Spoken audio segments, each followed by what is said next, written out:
welcome to Rugby That Rocks, your FNB Varsity Cup, presented by Steinhoff International Magazine Show, where every week we bring you all the news around the game and some reviews on the past matches. Round one brought with it lots of new innovations and 4 very intense matches, and I'm joined by Motshidisi Mohono from this year.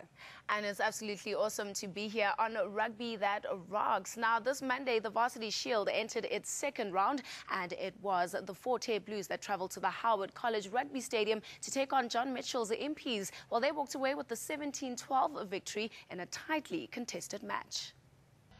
The Howard College Rugby Stadium in Durban was a hive of activity as the KZN supporters came out to back their Boytjies. The MP, led by former Lions coach John Mitchell and former Springbok Butch James, were the new men at the helm of the KZN outfit.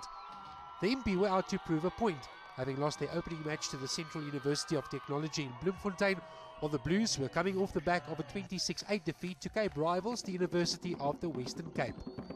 Lwazi and Kunkama gave Mitchell and James something to cheer about as he scored inside 10 minutes of the first whistle, but it proved to be another disappointing day for the hosts.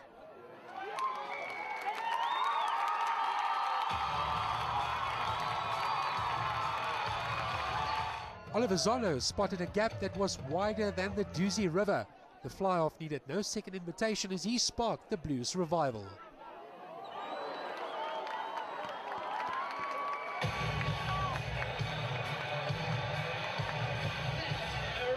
Half-time and an opportunity to discuss tactics, the old and the new, legends of the past and legends of the future plotting their next moves.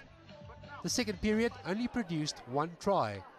Garth van Reyne had become a household name in 2013. The flying wing was back for more as he enjoyed the easiest of finishes that secured a 17-12 win for the Blues. Back-to-back defeats for the MP, while the Blues won their first match of the season. All the teams have stepped up, and like if you come short, then you're going to see yourself getting relegated. So no one wants to play for the wooden spoon this year, so everyone's knocked up their game, so it's looking good. The new players and the coaching staff have made a major difference because they've brought a lot of experience. Well, the coaches, there's a lot of experience behind that and a lot of new structures that we didn't know and we're utilizing. Some of them are, well, they're working very well. Just have to put them on the game on game day and come through. For a guy like me to come up against a quality staff, Butch James and John Mitchell, it's actually good because your knowledge of the game gets tested. So it's positive for the players, it's positive for young coaches like me who are up and coming. So it's a question of giving opportunities, which is very good for us. And from big name involvement at UKZN to Bellville, where Peter de Villiers' UWC team faced a massive onslaught from the Tshwane University of Technology. Having opened the Varsity Shield campaign with a victory over the Fort Hare Blues, the University of the Western Cape opened their program on home soil with a match against the Tshwane University of Technology, who were making their first appearance of the 2014 competition. A fluent backline move exposed the TUT defence in the first 15 minutes and created space for James Verity Am, who enjoyed a photo opportunity en route to the first try of the match. The visitors were still struggling to find their feet in a rusty opening period. Still caught in the Christmas season, a loose pass was gratefully accepted by fly-off Dale van Skalkwyk, who ran through unopposed that put some early pressure on the men from the Jacaranda City. Trailing by 16 points to 0, TUT were in real trouble, but then followed a golden patch where they started to take control of the match. The forwards did the bulk of the work that led to their first try that came courtesy of Peter Matthews.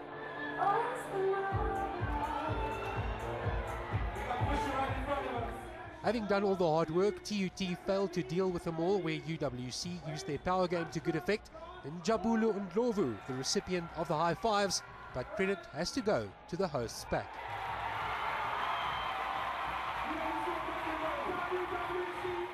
But their joy was short-lived as TUT launched a massive assault. Hamish Hurd was enjoying a free ride in a charging bus that kept TUT interested at the break.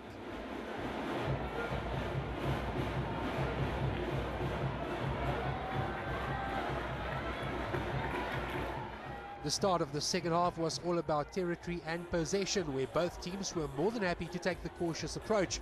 Fans had to wait until the 53rd minute for their next opportunity to jump for joy. But it was the visiting fans doing all the jumping as Jean Moritz crashed over.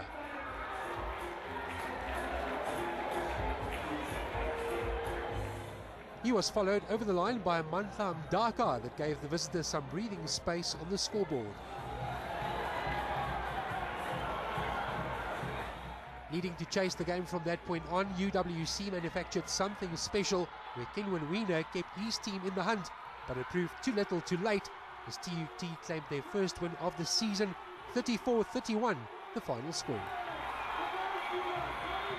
I think we were a bit over-eager. We let it slip in the second half. We knew that if we scored 3 or 4 tries in the first half that we might cleanse the game in the first half, but I think we went to sleep in the second half and thought that the game was already won. And I think we just let it slip at the end. The boys came out tonight, all guns blazing, and I'm so proud of the boys. I can't describe the feeling right now.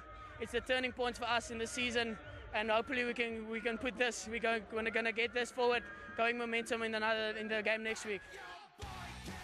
After 2 rounds of play in the Varsity Shield competition, the University of the Western Cape tops the log with 6 points. TUT have 5, and the Central University of Technology and the University of Fort Hare separated by points difference. In next week's action on the Varsity Shield, TUT will be looking to continue that winning momentum when they face the Fort Hare Blues at home, while CUT face top-of-the-table UWC in Bloemfontein.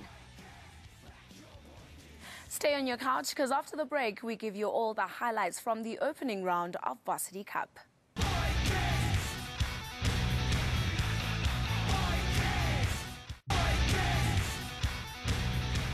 Welcome back to Rugby That Rocks. Now, if you missed any of the round 1 action in Varsity Cup on Monday night, maybe you were at one of the games, you're in the right place. We'll give you a roundup of all 4 right now. And the first one we're taking a closer look at is NMMU and their bonus points 6-try victory over former 3-time champions Motshidisi.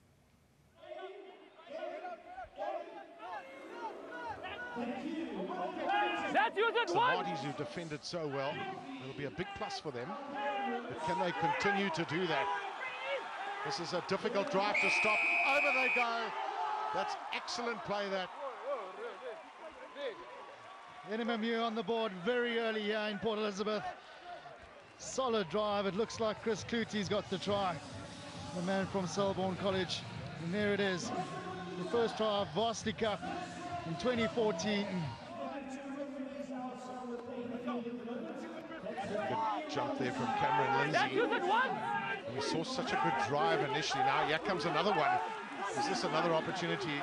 The Motshidisi don't want to collapse this, and over they go. Well, the 2 referees both had their arms up. That's the benefit. You've got one on either side, and there's no need for the TMO Neville Heilbron. Another solid drive here from NMMU Madibas. The second try to Chris Clutie. There's Timagaba. Just no one tackling him. Brilliantly through, and a lovely sidestep. This is great play here from the EP Kings number 8. It's try number 3 for the Madibas.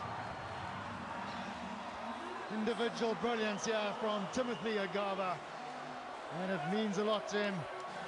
He's pumped up, and he should be after a fantastic try. Have a look at this. Out of nowhere, the gap's open for him. He's straight through. Well, the coaching team of David Maitza, Baron Peterson, and Justin Peach, I think, is involved too, yeah?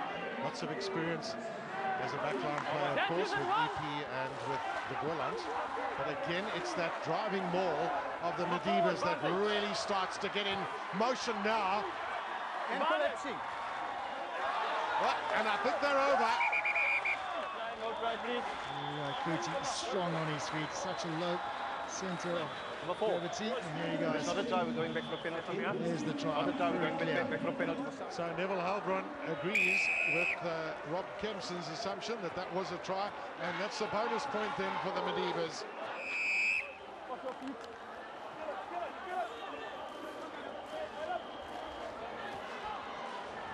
Here comes Caleb Smith with the run through. Is that try going to be forthcoming here for the Motshidisi? Somewhere along the line. Hotchkiss it is, I think, who's got over. They haven't stopped believing here, Motshidisi, that is for sure. And there's the first of them. Mark Hotchkiss, the outside centre, gets over for the first try. Good catch.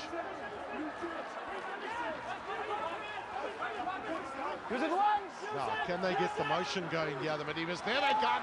They've got another one, and I think it might be Chris Clutie again. 4 tries in the match to the young open side flanker. Wow. And a bit more work this time from Chris Clutie, the 4th one of the game. There's again the good catch and the set. Once the set's in place and you've got the players united, it's very difficult to stop. Here they come again. Here goes Clutie, and he's got number 5. Oh my goodness. That's got to be a record. Unbelievable scenes here. NMMU, they're driving themselves to victory. Chris Clutie, number 5. Now high fives around for him.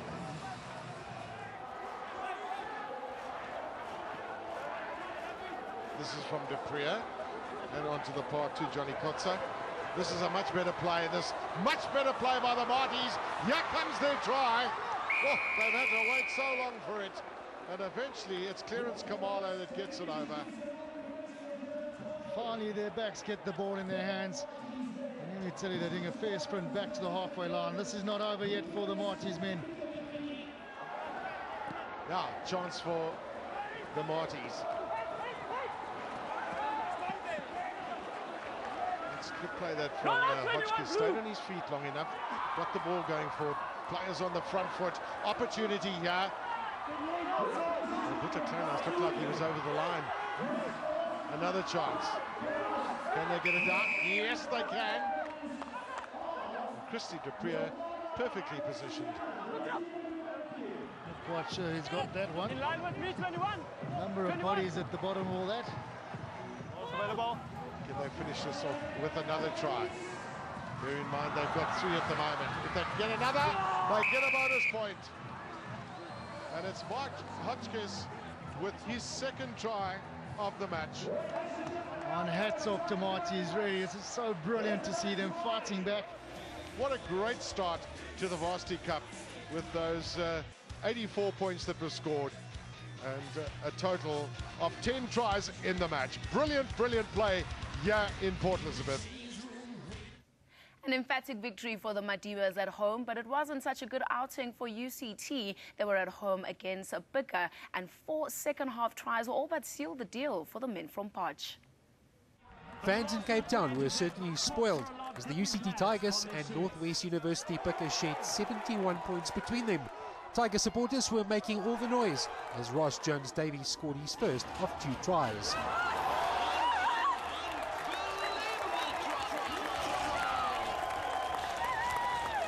Pukke struggled initially and were punished on the wing once again, where the Tigers continued to pounce as Sean McDonald was the latest to benefit.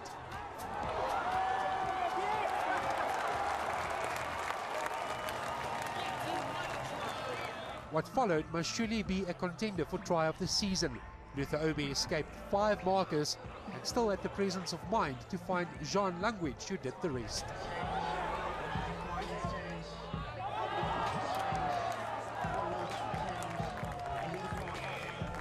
That sparked Pukke to life.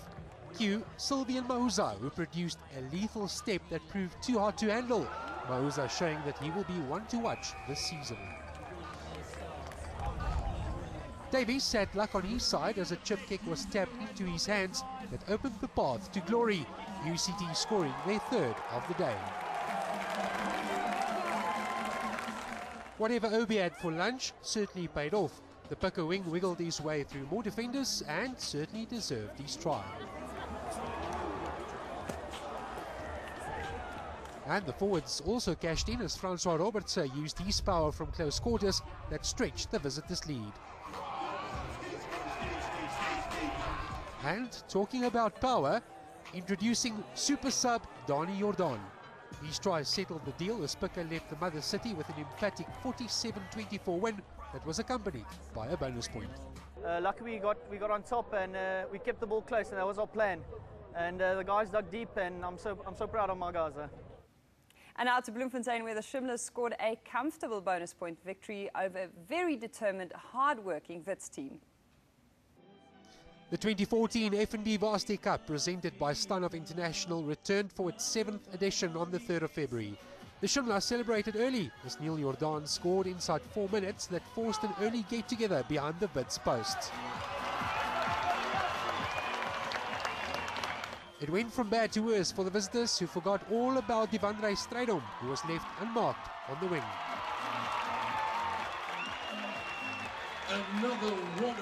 Wits' only joy of the first half came from a line-out in the red zone where the pride of Zanin, JJ Breert, crossed over for his team's first try.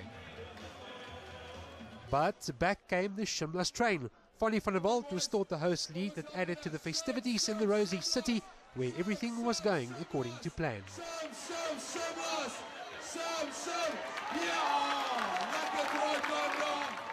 4 minutes later, and the bonus point was in the bag. Neil Claessen's try was just what the doctor ordered, but to their credit, Wits never gave up.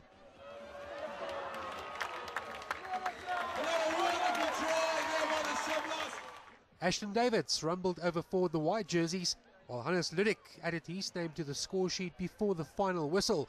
But by then the damage had been done. Victory to Shimlas that was accompanied by a valuable bonus point. Obviously, bonus points are vital at the end of the competition. Last year, I think there were 4 or 5 teams that ended equal on same log points. So points difference and bonus points are vital for us. And obviously, getting a home bonus point is crucial.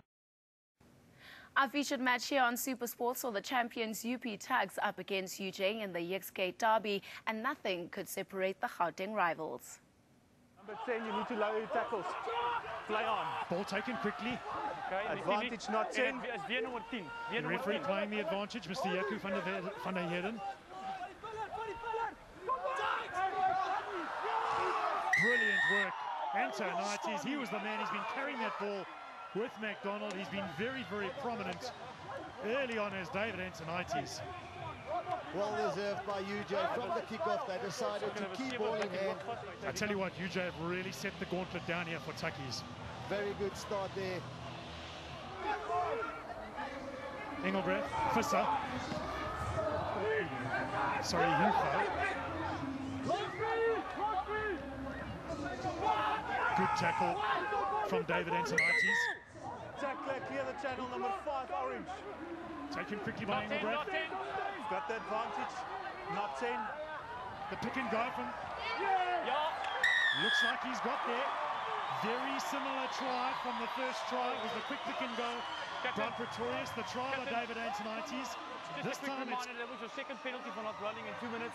Carla Engelbrecht. Thank you. Number 5, yeah, number 5. And there it shows you again, if you want to create holes and create the momentum, you need fast ball. Keep this. 6, 8. Get your puller back. Get your 8 back. Ball is out. Engelbrecht goes wide. Danger, danger. Gallant. Try time. And after this strategy break, because you just get that little bit of feeling if Tuks' big forwards can get the ball to the backs. They look dangerous, they're running into space. Pretorius. Get that 4 rolling, Ben. Jump. Taken quickly by Pretorius. Can he get over? Oh. Yeah, they're going upstairs. Did he knock that ball forward or did it come back? That's the question that they're going to look at. He tried to go for the line there. Did that ball go forward or did it go backwards? That's the question. From there it's a try. I think the right call was made. I believe that ball travelled parallel to the try line. Engelbrecht. Lovely into space by Smit. Fantastic line. Trudeau. There's space. There's danger. There's good running. It's exciting. That is Ron Jensen van Rensburg. And that is a superb try by Tuks. They just went behind. What was nice about that, the passes was in front of the man. They didn't have to turn back. They did everything at pace. And Tuks backline just too good for UJ there. No knock play. Again, tackle for Pretorius. Referee playing advantage for the high tackle. Lost forward, Ben. Lost forward play. Now, Bros, decision time for Pretorius. We said maybe it was a mistake from Galant to take that tap kick so quickly. Number 4 White went high. Dennis Fisher on job. Pretorius. A kick only counts 2, but I think that's the right decision. Siren is gone. Absolutely no problem for Murray Schmidt. It's a draw. 18 points all to Tuks and UJ. It's time for the fans' choice FNB player that rocks. During all Varsity Cup games, you can have your say as to who you think should be the fans' choice FNB player that rocks by following us at Varsity Cup and retweet the tweet with the player's name that you want as your man of the match. Congratulations to Christopher Klutter, who scored 5 tries for the Madibas against Marties, while Warwick Galant and Jacques Pretorius shared the award in Pretoria. Looking at the log after the first round of action, it's Pukke at the top after their bonus point victory. They're followed by the Madibas as well as Shimlas. Tuks and UJ shared the spoils. They're in 4th and 5th place. Marties, Wits and UCT are yet to register a win this season. Your fixtures coming up on Monday night, and Stellenbosch at the Dani Craven Stadium. UCT take on Marties in a big local derby. The log leaders NMMU Pukke take on the Shimlas at home. NMMU travel to Johannesburg to play the University of Johannesburg, and Tuks, the defending champions, play Wits in Johannesburg. Besides all the great on-field action, the Varsity Cup competition is about giving back in your community as well. The Keep the Agra on the Field campaign supports women and children who are victims of abuse, and these challenges have gone out to every single one of the university teams to also support a charity in their immediate area. You can support them and help out by bidding on one of those pink limited edition Varsity Cup rugby balls by texting your name as well as the institution you support and your bid to 32541.